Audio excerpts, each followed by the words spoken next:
Good morning दोस्त।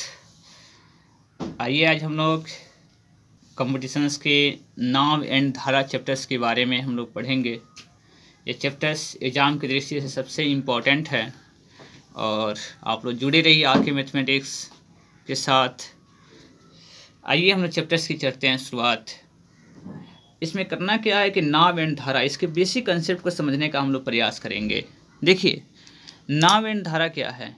नाव समझिए कि किसी नदी में अगर नाव चलती हो और उस धारा के साथ हो, यानी कि धारा का स्पीड अगर 2 किलोमीटर पर आवर हो, नाव की स्पीड समझिए 4 किलोमीटर पर आवर हो, तो अगर धारा के साथ जाएगा तो उसकी नाव की स्पीड में इंक्रीजिंग हो जाएगा, क्योंकि ऑलरेडी धारा की चाल थी और नाव की चाल अपनी चाल थी, तो दोनों का एडिंग हो जाएगा। अगर एक डायरेक्शन में जाएगा, अगर नाव और धारा एक ही दिशा में जाए तो उसमें क्या करेंगे, चालों को जोड़ लेंगे। इसको अनुदिश दिशा कहते हैं या अनुकूल दिशा कहा जाएगा।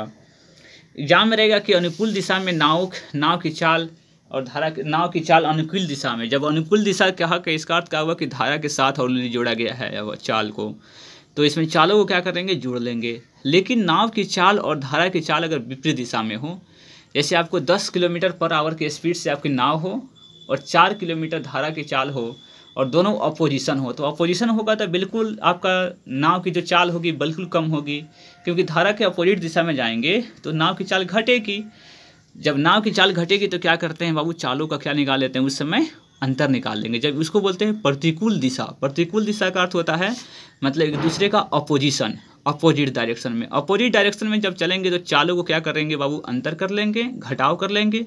जब चाल को बाबू हम लोग अनुकूल दिशा में चला जाए या अनुदिश दिशा में चला जाए, एक उसी डायरेक्शन में चला जाए जिस डायरेक्शन में धारा हो, उसी डायरेक्शन में अगर नाव जाए, तो उन चालों का क्या कर लेते हैं, हम लोग जोड़ कर लेते हैं। ये पहली कंसेप्ट ये बहुत अच्छी तरह समझना होगा कि अनुकूल दिशा में चालों को जोड़ लेते हैं, यानी नाव की चाल को और धारा की चाल को जोड़ लेंगे, और प्रतिकूल दिशा में नाव की चाल और धारा की चाल को हमेशा कम कर लेंगे। इस बात में हमेशा ध्यान रखेंगे कि इसमें नाव की चाल हमेशा ज़्यादा होती है और धारा की चाल हमेशा कम होती है, इसको समझना होगा। आइए क्वेश्चंस आते हैं इस टाइप के क्वेश्चन। जैसे नाव की चाल यदि 22 किलोमीटर पर आवर हो और धारा की चाल 4 किलोमीटर हो, देखिए दोनों का एरो लगाने का अर्थ क्या हुआ कि दोनों एक ही दिशा में चल रही है। जब यह अनुदिश दिशा में चलेगा तो दोनों की चाल क्या कर लेंगे, जोड़ लेंगे, और आपकी चाल हो जाएगी टोटल 26 किलोमीटर पर आवर। लेकिन यदि 22 किलोमीटर चाल यदि यही हो, आपको नाव की चाल हो और धारा की चाल 4 किलोमीटर हो, धारा अपोजिट दिशा में हो, अपोजिशन में हो आपके पास, तो उस समय क्या कर लेंगे, इसको घटा लेंगे। घटाने का अर्थ क्या हुआ, 22 में 4 घटेगा तो इसका चाल कितना हो जाएगा, 18 किलोमीटर पर आवर हो जाएगा। तो आपको समझ में आ गई कि हम लोग यहाँ पर जोड़ेंगे और क्यों पे घटाएंगे। ये कंडीशन बिल्कुल आपको क्लियर होना चाहिए। आइए चलते हैं हम इस टाइप में क्वेश्चंस को कैसे अटेम्प्ट करने का प्रयास करेंगे, और ये क्वेश्चंस हमेशा एग्जाम की दृष्टि से सबसे इम्पोर्टेंट क्वेश्चंस होते हैं और इसको हम लोग समझने का प्रयास करते हैं बाबू। आइए पहला क्वेश्चन है कि हमारे पास यदि अनुकूलन में चाल 26 किलोमीटर पर आवर हो तथा प्रतिकूल में 18 किलोमीटर पर आवर हो, तो नाव की चाल और धारा की चाल ज्ञात करनी है। क्वेश्चन को समझ में आया कि अनुकूल दिशा में 26 किलोमीटर पर आवर है और प्रतिकूल दिशा में 18 किलोमीटर पर आवर है, तो नाव की चाल ज्ञात करनी है। जब नाव की चाल अब से कहा जाएगा ना, तो इसको जोड़ लीजिएगा, समझ में बातें आ गई। और धारा की चाल जब कहा जाएगा तो घटा लेंगे। अनुकूल दिशा और प्रतिकूल दिशा दोनों को क्या करेंगे, जोड़ लेंगे जब नाव की चाल कहेगा तो।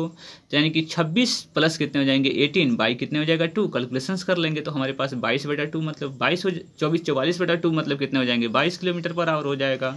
और धारा की दिशा कहा जाएगा तो इसको घटा लेंगे बाबू हम लोग। 26 में से कितना घटाएंगे, 18 बाई कितना हो जाएगा 2, और ये हो जाएगा 8/2 मतलब 4 किलोमीटर पर आवर हो जाएगा। यानी कि अनुकूलन दिशा में यदि चाल 26 किलोमीटर पर आवर आपको हो और प्रतिकूल दिशा में 18 किलोमीटर हो, तो नाव की चाल जब चाल पूछा जाएगा तो नाव की चाल का अर्थ करता है दोनों चालों को जोड़ लेते हैं और आपको धारा की चाल में घटा लेते हैं। बस आपको यही समझना है। दोनों को जोड़ेंगे, 2 से डिवाइड कर लेंगे, और इसको दोनों को घटा लेंगे, 2 से डिवाइड कर लेंगे। इसका अर्थ क्या हुआ, धारा की चाल में घटाएंगे और नाव की चाल में जोड़ेंगे। आइए क्वेश्चंस लेते हैं कि एक नाविक की चाल है बाबू, यानी कि नाव की चाल है। एक नाविक की चाल 26 किलोमीटर पर आवर है तथा धारा की चाल 6 किलोमीटर पर आवर है, तो धारा की अनुकूल दिशा में चाल कितना होगा। तो समझना है कि ये नाव की चाल है, कितनी है बाबू, नाव की चाल है। और ये धारा की चाल कितना आपके पास हो गया, 6 किलोमीटर। तो अनुकूल दिशा का रहा है ना, तो अनुकूल दिशा का अर्थ क्या हुआ, एक ही डायरेक्शन में जाए तो दोनों को क्या करेंगे, जब अनुकूल दिशा में जाएगा तो दोनों चालों को जोड़ लेंगे। आपके पास कितना हो जाएगा, 32 किलोमीटर पर आवर हो जाएगा। यदि प्रतिकूल पूछता, नाव की चाल आपके पास, नाविक का चाल होने का अर्थ क्या हुआ, क्योंकि नाविक नाव पर ही सवार है। तो जब नाव पर सवार है तो नाव की चाल है यह। तो जब नाव की चाल है और धारा की चाल है, अनुकूल पूछा जाएगा तो जोड़ लेंगे, प्रतिकूल पूछा जाएगा तो क्या करेंगे, घटा लेंगे। बस आपको क्लियर हो गया होगा। चलिए हम चलते हैं नेक्स्ट टॉपिक्स में। नेक्स्ट क्वेश्चन आपके पास हैं कि यदि एक नाव की चाल 27 किलोमीटर पर आवर है तथा धारा की चाल 7 किलोमीटर है, तो नाव द्वारा 3.5 घंटे में कुल कितनी दूरी तय करेगा प्रतिकूल दिशा में। इसको ध्यान रखना होगा कि नाव द्वारा प्रतिकूल दिशा में 3.5 घंटा में कुल कितनी दूरी तय करेगा। तो समझना है कि प्रतिकूल दिशा निकालनी है। तो सबसे पहले नाव की चाल कितना थी, 27 किलोमीटर था। नाव की धारा की चाल कितनी है, 7 किलोमीटर है। तो ये प्रतिकूल दिशा का है, तो इसको क्या करना होगा, घटाना होगा। तो घटाएंगे तो कितना हो जाएगा बाबू, 20 किलोमीटर पर आवर इसकी चाल हो गई। समय कितना ले रहा है आपके पास, कितना समय में दूरी तय करना है, तो दूरी निकालनी है तो समय दिया गया है। तो दूरी कितनी है, समय कितना है, 3.5 घंटा है। तो दूरी बराबर कितना होता है, चाल गुने समय। तो चाल आपके पास मिल ही गया है और समय आपके पास है ही। तो 3 2 7 6 और 1 कितना, 7/2 हो जाएगा। बस चाल गुने कितना हो जाएगा, समय कैंसिल कर लीजिएगा, 70 किलोमीटर उसने दूरी तय किया।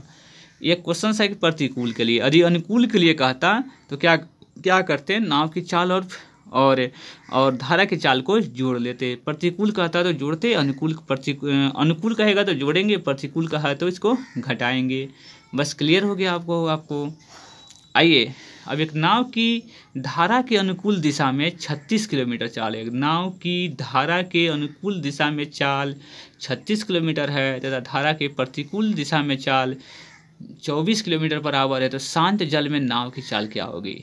देखिए दोनों डायरेक्शन देने का अर्थ क्या हुआ कि धारा के और प्रतिकूल दिशा में चाल कितने थे, अनुकूल दिशा। इसका अर्थ क्या हुआ, धारा भी इसमें इंक्लूड है, नाव और धारा दोनों इंक्लूड है। तो 36 किलोमीटर हो गया, दोनों आपके पास हो गया।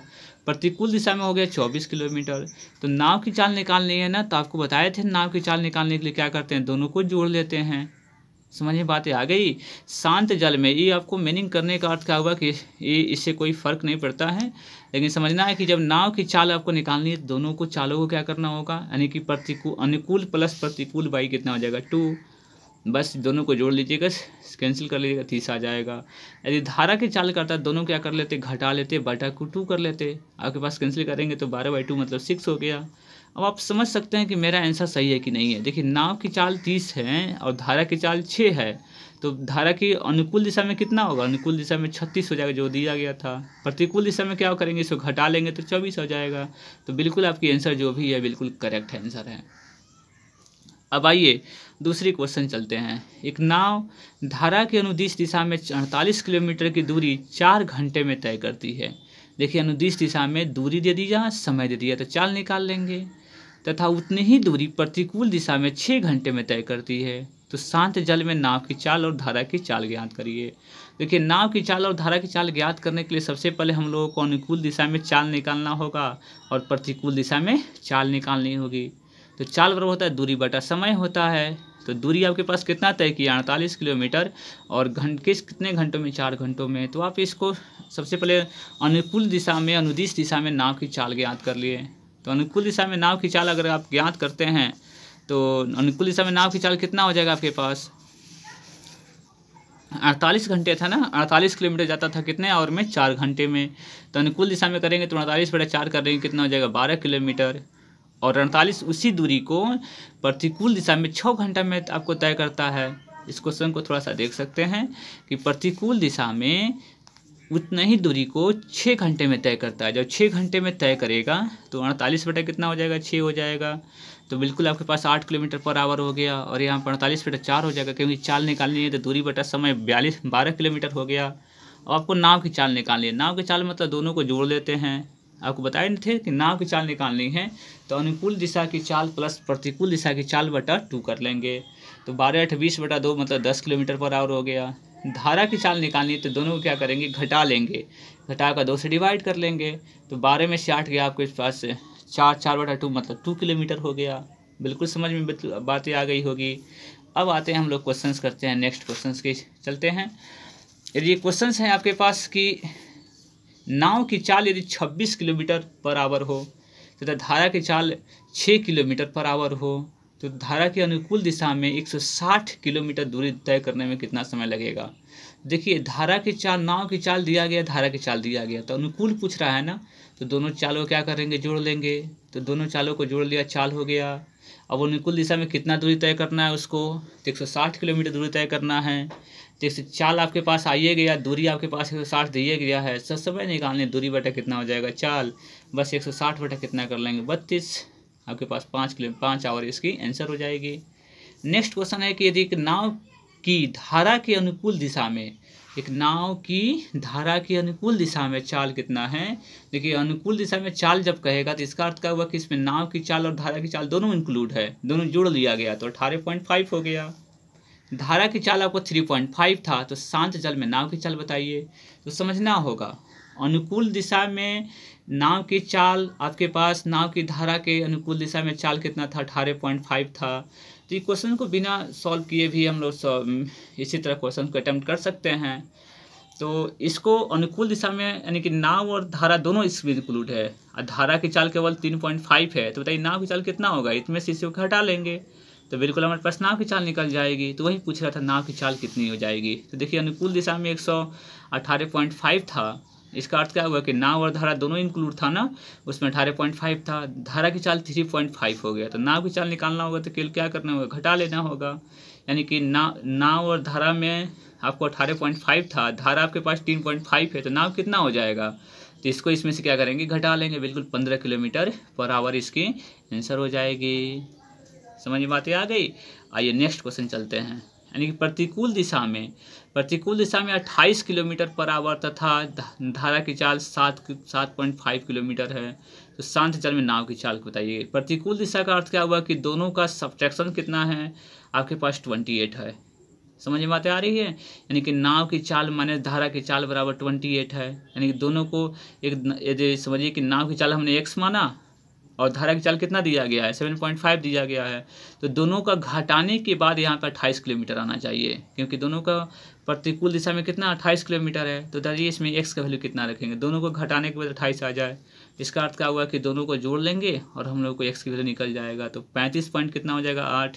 इसका अर्थ क्या हुआ कि यहाँ पे इक्वेशंस भी बना सकते हैं कि x + 7.5 बराबर कितना हो जाएगा 28। समझ में बातें आ रही है। सॉरी माइनस करना होगा, माइनस इसलिए करना होगा क्योंकि दोनों प्रतिकूल है, प्रतिकूल करेगा तो x माइनस 7.5 बराबर 28 हो गया। x की वैल्यू कितना हो जाएगा नाव की चाल, तो माइनस है तो इधर क्या हो जाएगा, एडिंग हो जाएगा, बिल्कुल क्लियर हो जाएगा। इस तरह प्रतिकूल दिशा में हमने आप एरो को साइन देकर बता सकते हैं। तो एरो में साइन प्रतिकूल रहेगा तो माइनस करेंगे, अब धारा के अनुकूल दिशा में रहेगा तो प्लस करेंगे। आप इतना ही समझेंगे और इस टाइप पे आपको नेक्स्ट वीडियो का रहेगा इंतज़ार। तब तक बने रहिए आर के मैथमेटिक्स के साथ। For this thanks.